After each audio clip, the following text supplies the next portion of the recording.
ఆదిలాబాద్ జిల్లా కవ్వాల్ అభయారణ్యాన్ని పులుల రక్షిత కేంద్రంగా గుర్తించింది ప్రభుత్వం. 2012లో జీవో నంబర్ 27ను విడుదల చేసిన సర్కార్ 1,11,96,834 హెక్టార్ల ప్రాంతాన్ని బఫర్ ఏరియాగా ఏర్పాటు చేసింది. కవ్వాల్ టైగర్ రిజర్వ్లను ఏర్పాటు చేసింది.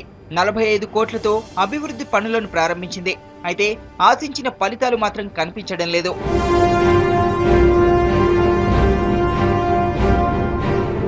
కవ్వాల్ ను టైగర్ రిజర్వ్ ఫారెస్ట్ గా గుర్తించి ఏప్రిల్ తో 2 ఏళ్లు పూర్తయింది. కానీ పులుల జాడ మాత్రం కానరాలేదు.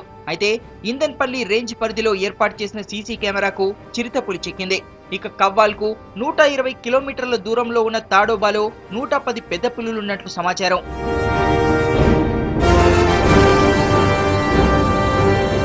కవ్వాల్ ను రిజర్వ్ ఫారెస్ట్ గా గుర్తించడానికి తాడోబా కారణం. ఈ ప్రాంతం నుంచి టైగర్లు నేరుగా కవ్వాల్ రిజర్వ్ లోనికి ప్రవేశించే అవకాశం ఉంది. ఇందుకు తగిన కారిడార్ ను అధికారులు గుర్తించారు. అయితే టైగర్ రిజర్వ్ గా గుర్తించక ముందు తాడోబా నుంచి 7 పెద్ద పులులు కవ్వాల్ కు చేరినట్లు వాటి అడుగుల ద్వారా అధికారులు గుర్తించారు. ప్రస్తుతం కవ్వాల్ పులుల కేంద్రంలో ఇంతవరకు అవి సంచరించిన జాడలు కనిపించలేదు.